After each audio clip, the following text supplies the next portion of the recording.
కొత్తగా ఛానల్ పెట్టాము, సబ్స్క్రైబ్ చేసి కొంచెం సపోర్ట్ చేయండి ప్లీజ్.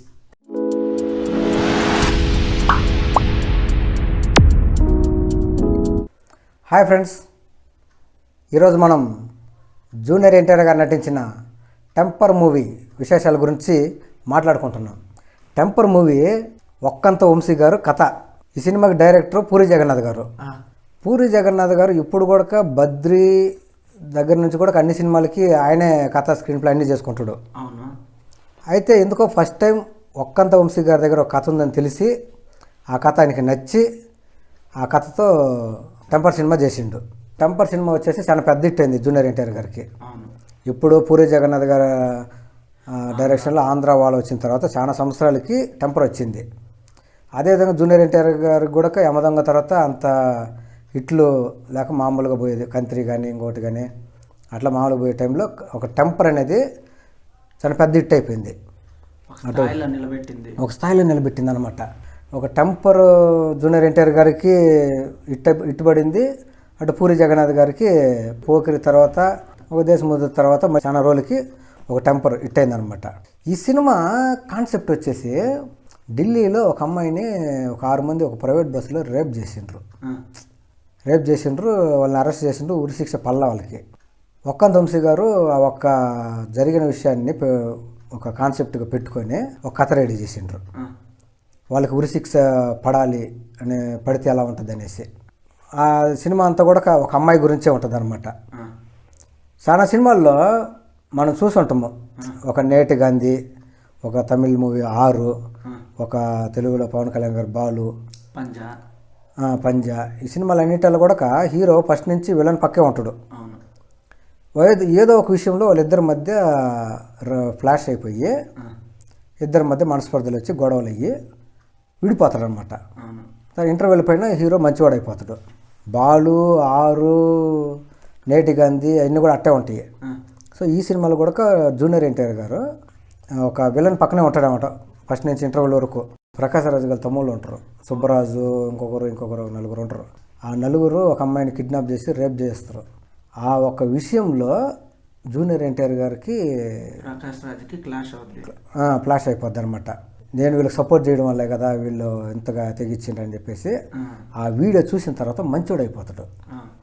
ఇందులో మెయిన్ చెప్పుకోవాల్సింది ఏమంటే పోసాని కృష్ణమూర్తి గారి క్యారెక్టర్ ఒకటి ఉంటుంది. జూనియర్ ఎన్టీఆర్ గారికి అసిస్టెంట్గా ఉంటాడు అనమాట. ఆయన కానిస్టేబుల్. ఆయన క్యారెక్టర్ సినిమా అంతా కూడా హైలైటే. ఆ క్యారెక్టర్ ఆ సినిమాలో పోసాని కృష్ణమురళి తప్పితే వేరెవరు చేయలేరు అనే విధంగా ఉంటుంది, అనే విధంగానే ఉంటుంది. నాకు ఈ సినిమాలో జూనియర్ ఎన్టీఆర్ గారి ఆ క్యారెక్టర్ ఎంత ఇష్టమో అంతకి ఒక 10% పోసాని కృష్ణమురళి గారి క్యారెక్టరైజేషన్ అంత ఇష్టం అనమాట. నాకు చాలా ఇష్టం. ఎంత నిజాయితీగా ఉంటాడంటే ఇటువైపు ఉండండి లేదా అటువైపు ఉండండి, మీ కుటుంబానికి కూడా ఉపయోగపడని మీరు ఉండే లాభం అంటాడు. అర్థమైందా? అక్కడ ఆ డబ్బులు వాడుకోడు. మనం అంతా ఏమనుకుంటామో ఇంత ఫీజు కట్టాలి కూతురికి, ఖచ్చితంగా మారిపోతాడు అనుకుంటాం, అయినా మారడు. అక్కడ నాకు చాలా బాగా నచ్చింది అనమాట అది, ఆ క్యారెక్టరైజేషన్. అదొకటి. మళ్ళీ పోలీస్ స్టేషన్ సీను, అది సీడీకి ఆ అమ్మాయి రేప్ చేసింది వీడియో తీసి పెడితే ఆ సీడీ పోలీస్ స్టేషన్లో ఉంటుంది. విలన్లు వస్తే అప్పుడు ఎన్టీఆర్ వచ్చి నేను మారలేదు మూర్తి గారు అంటే, మీరు మారిపోయారు సార్ అంటే వీడు ఫీలింగ్గా వస్తాడు, సీడీతో వస్తాడు అనమాట. ఆ సీడీ ప్రకాష్ రాజ్కి ఇవ్వాల్సింది, దాన్ని తీసుకొని పోలీస్ స్టేషన్కి వస్తాడు. సరే సార్, మీరు మారిపోయారని మీరు మారలేదని మీరు కదా, ఇప్పుడు ఆ సీడీ కోసం వాళ్ళ తెరవాసం మనుషులు వస్తారు. వాళ్ళ సీడీతో బయట వెళ్తే మీరు మారినట్టు, సీడీలు కాకుండా వాళ్ళ బాడీలో బయటికి వెళ్తే మీరు మారిపోయినట్టు అనేసి ఆ సీన్ ఉంటుంది. సినిమాకి ప్రాణం అంతే. ఆ సీన్ వచ్చినప్పుడు నాకైతే గూస్ బంప్స్ వచ్చినాయి. వస్తాడు ఒక రౌడీ వస్తాడు, టేబుల్ మీద సీడీ పెట్టుంటాడు, సీడీ అందుకోలేకపోతే ఆ గూస్ బంప్స్ వచ్చేసి చెప్తున్నా. కరెక్ట్గా సీడీ మీద చెయ్యి పెట్టాకపోతాడు, ఒక షాట్ వేస్తాడు. ఆ షాట్ వేసిన వెంటనే ఆ కొట్టిన విలన్ కిందకి పడుతుంటే అదే కరెక్ట్ విలన్ కిందకి పడేకి పోసాను కృష్ణమురళి లేసి సెల్యూట్ కొడతాడు. అప్పుడు బ్యాక్గ్రౌండ్లో బీజిఎం వస్తుంది, మేరా భారత్ మహాన్ అని.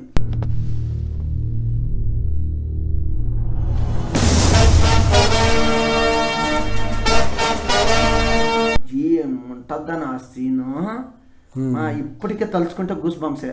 పోకిరిలో మహేష్ బాబు పోలీస్ అని రివీల్ అయినప్పుడు ఎలాంటి గూస్ బంప్స్ వస్తాయో, టెంపర్లో కూడా ఆ సీన్ అదే గూస్ బంప్స్ వస్తాయి. ఆ ఒక్క సీన్ చాలన్న సినిమాకి, ఆ లెవెల్లో ఉంటుంది ఆ సీను. మీరు కొడుతుండాలా నేను పెడుతుండాలని సెల్యూట్ పెడతాడు, మళ్ళీ వెళ్తాడు, టోపీ వేసుకొని వస్తాడు, క్యాప్ పెట్టుకొని మళ్ళీ సెల్యూట్ కొడతాడు. కొడతానే ఉంటారు. ఆయనతో పాటు మిగతా కానిస్టేబుల్ ఫైట్ అవుతుంటే ఇక్కడ సెల్యూట్ కొడుతుంటారు. ఆ ఒక్క సీన్ చాలన్న. అదొకటి. ఆ సీడీ తర్వాత ఆ సీడీ పోలీస్ కోర్టులో ప్రవేశపెట్టినప్పుడు లాయర్లు డబ్బు కమ్ముడు పోయేసి ఆ సీడీ లేకుండా చేసేస్తారు. అక్కడ ఇంకొక సీడీ ఉందన్న విషయము క్లైమాక్స్ వరకు తెలియకుండా, ఆడియన్స్కి తెలియకుండా, ఆడియన్స్ని టెన్షన్ పెట్టి క్లైమాక్స్లో ఉరిశిక్ష చేసే ముందు సీడీ ఒకటి ఉందని తెలిసేటట్టు చేస్తారు. అది ఇంకొక కాపీ ఉంటుంది, అనమాట. అది కూడా హైలైట్. తర్వాత జూనియర్ ఎన్టీఆర్ గారు ఆయన ప్రాణత్యాగం చేయడానికి ఒప్పుకుంటారు. ఆయన అనుకుంటారు అనమాట, అమ్మాయిని రేప్ చేసిన వాళ్ళకి ఎలాగైనా సరే ఉరిశిక్ష పడాలంటే సీడీ లేదు కాబట్టి తను కూడా కలిసి రేప్ చేసినట్టుగా ఒప్పుకొని ఉరి సమయానికి ట్రై చేస్తాడు. కానీ క్లైమాక్స్లో అది హైలైట్ అన్నమాట. ఆయన ఒప్పుకోవడం, వేరే దారి లేదు. ఇప్పుడు హీరోయిన్ మాట ఇచ్చాడు అమ్మాయికి న్యాయం చేస్తానని, ఎలాగైనా ఏది చేసైనా సరే వాళ్ళకి శిక్ష పడాలా, వేరే ప్రూఫ్లు లేవు ఒప్పించడానికి. ఏం చేసేకి లేక కోట గారిని, జడ్జి అయిన కోట గారిని రెచ్చగొట్టి వాళ్ళ తమ్ముడు కూతుర్ని కిడ్నాప్ చేయడానికి ట్రై చేసినట్టుగా అట్ట డైలాగులతో రెచ్చగొట్టి వాళ్ళు మొత్తానికి ఉరిశిక్ష పడేటట్టు చేస్తాడు. అది హైలైట్ సీన్ అనమాట. అది చాలా హైలైట్గా ఉంటుంది. క్లైమాక్స్లో సీడీ చూపించి జూనియర్ ఎన్టీఆర్ గారికి ఉరిశిక్ష ఆపినప్పుడు వాళ్ళు ఒప్పుకోరు అనమాట. అప్పుడు అక్కడ గొడవ అయితే పోలీసులను అడుగుతాడు, నాకు ఒక 15 నిమిషాలు టైం అయింది సార్, వీళ్ళని ఏమో చేస్తానని చెప్పేసి పోలీసులు కూడా జాలిపడి వదిలేస్తారు. Junior NTR permission ఇచ్చేస్తారనమాట. 15 నిమిషాలు టైం ఇస్తే 10 నిమిషాల్లో జైలు మొత్తం వాళ్ళని తరిమి కొట్టి వాళ్ళే పోయి ఉరితాడు వేసుకున్నట్టు చేసేస్తాడు. చేసిన తర్వాత ఇక్కడ వీళ్ళు అట్లా కళ్ళు మూస్తూ ఉంటారు, అక్కడ అమ్మాయి కళ్ళు మూస్తూ ఉన్నట్టుగా చూపిస్తారు అనమాట. ఇంకా 5 నిమిషాలు మిగిలి ఉంటుంది. సార్ మీరు ఇచ్చిన 15 నిమిషాల్లో ఇంకా 5 నిమిషాలు మిగిలి ఉంది, ఇలాంటి వాళ్ళు ఇంకా ఎవరైనా ఉంటే చెప్పండి, వాళ్ళని కూడా ఇలాగే చేస్తానంటే తర్వాత కోర్టు నుంచి బయటకు వచ్చినప్పుడు తిట్టిన వాళ్ళే మళ్ళీ చేతులు దండం పెడతారనమాట. జాలి దయ లేనోడు ఒక అమ్మాయికి న్యాయం చేయడం కోసం ప్రాణాన్నైనా వదులుకునేనంత అలాంటి త్యాగం చేస్తాడు. ఇప్పుడు వాళ్ళ చేత ఎలాగైనా నిజం చెప్పించి వాళ్ళకి శిక్ష చేపిస్తే ఇంక హీరోయిజం అనేది ఏమి ఉండదు, హీరోనే ప్రాణత్యాగానికి పోతాడు అనమాట. అది హైలైట్ అయింది. అది కొంచెం డిఫరెంట్. బయటకు వచ్చిన తర్వాత మళ్ళీ సోనియా అగర్వాల్ గారు మిగతా ఆడవాళ్ళందరూ కూడా చేతులకు దండం పెడతారు, మేము అనవసరంగా అపార్థం చేసుకున్నాం అనేసి. ఫస్ట్ టైం కోర్టుకు పోయేటప్పుడు ఆడ అలా సీడీ అమ్ముడు పోయేసి లాయర్లు అమ్ముడు పోయి సీడీ లేకుండా చేసినప్పుడు అప్పుడు ఒక రకం ఉంటుంది లేడీస్ ఎక్స్ప్రెషన్ బిహేవియర్. మళ్ళీ ఆయనకు ఉరిశిక్ష వేసినప్పుడు ఒక రకంగా ఉంటుంది. మళ్ళీ ఆయన కాదు అని నిరూపించుకొని బయటకు వచ్చేటప్పుడు ఇంకో సీడీ ఉందని చెప్పేసి ఆ సీడీలో చూసి జడ్జి వేరే మాదిరి తీర్పు ఇచ్చినప్పుడు జూనియర్ ఎన్టీఆర్ గారు బయటకు వస్తుంటే అందరు దండం పెడతారనమాట. ఆ గ్రూప్ మొత్తము పోలీస్ అని అరుస్తూ ఉంటారు, చూసిన బ్యాక్గ్రౌండ్ వాయిస్ వస్తూ ఉంటుంది. అది హైలైట్. ఎక్కడ కూడా ఈ సీన్ బాగుంది, ఈ సీన్ బాగలేదు అనే విధంగా లేకుండా పూరి జగన్నాథ్ గారు 100% ఆ స్టోరీకి న్యాయం చేసిండ్రు. జూనియర్ ఎన్టీఆర్ కూడా అంతే ఇదిగా యాక్టింగ్ చేసిండ్రు. బ్యాక్గ్రౌండ్ మ్యూజిక్ బాగుంటుంది. అనూప్ రూబెన్స్ మ్యూజిక్ కూడా సినిమాకి హైలైట్. ఆయన మ్యూజిక్ వర్షనే వేరు. ఆయన కొంచెం సాఫ్ట్ మూవీస్కి అంటే సోగ్గాడ చిన్న నాయన, గోపాల కొన్ని సినిమాలు కొట్టిండు ఆయన కూడా. కైండ్ ఆఫ్ మూవీ వేరే. ఆయనకి ఫస్ట్ టైం ఇంత మంచి మాస్ మూవీ వచ్చేసరికి మళ్ళీ ఆయనకి మంచి అవకాశాలు రావాలా. నాకు ఫస్ట్లోనే అది భలే నచ్చి, ఫస్ట్లోనే ఆ చిన్నపిల్లాడు అప్పుడు వచ్చే స్టోరీ, మళ్ళీ అది మీ తమ్ముని చంపింది వాడు అనేసి వాడిని వీడిని ఆ డబ్బులు మారుస్తూ ఉంటాడు. ఫస్ట్ సీన్ కన్ఫ్యూజన్ చేస్తుంటాడు. అది ఆ సీన్ కూడా హైలైట్గా ఉంటుంది. ఇంట్లో ఇంకో సీన్ కూడా ఉంటుంది. తనికెళ్ళ బారిని స్థలానికి ఒక రేటు ఎక్కువ రేటు ఇవ్వాల్సి ఉంటే తక్కువ రేటుకి ఇచ్చి తీసుకుంటారు అనమాట. దాంట్లో ఆయన బాధపడతాడు. కానీ మళ్ళీ జూనియర్ ఎన్టీఆర్ గారు సపోర్ట్ చేసి మళ్ళీ మారిపోయిన తర్వాత జూనియర్ ఎన్టీఆర్ గారు ఆయన దగ్గరికి వెళ్ళి ఒక సంపద తింటాడు. అది సినిమాకి మంచి సెంటిమెంట్ ఉన్న. ఫస్ట్ తిడతాడు, నాకు నాన్నగారు లేరు సార్, ఫ్యామిలీ లేదు సార్, అందుకే నేను ఇలా ఉన్నానని చెప్తాడు. అప్పుడు మీ కొడుకును కదా సార్ కొట్టండి, తప్పు చేశాను కొట్టండి అంటాడు. అది సీన్ హైలైట్గా, ఆ సీన్ కూడా హైలైట్గా ఉంటుంది. అంటే ఇదే టైప్లో కూడా పటాస్ ఉంటుంది తెలుసా. పటాస్ కొంచెం అటు ఇటుగా రిలీజ్ అయింది, బట్ ఒకే రకమైన స్టోరీ అనమాట.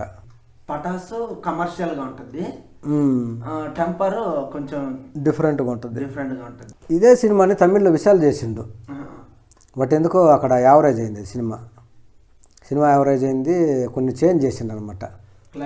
క్లైమాక్స్లో విశాల్ గారు చనిపోవడము, జూనియర్ ఎన్టీఆర్ గారు చెప్పినంత బాగా కోర్టులో డైలాగులు చెప్పడము, అవన్నీ ఏమో చిన్న మైనస్మెంట్ ఉండొచ్చు. మార్పులు చేర్పులు చేసిన ఆయనకి ఆయన బాడీ లాంగ్వేజ్కి ఆ కథ సూట్ అవ్వలేదు అంతే. నేను చూసిన అయోగ్య తెలుగులో చూసిన తర్వాత చూస్తే మనకు అంత అనిపించదు. ఓకే ఫ్రెండ్స్, ఈ డిస్కషన్ మీకు నచ్చినట్లయితే లైక్ చేయండి, షేర్ చేయండి. మీకు టెంపర్ సినిమాలో ఏ సీన్ బాగా నచ్చిందో కామెంట్ చేయండి. తప్పకుండా మా ఛానల్ని సబ్స్క్రైబ్ చేసుకోండి. కొత్తగా ఛానల్ పెట్టాము, కొంచెం సపోర్ట్ చేయండి.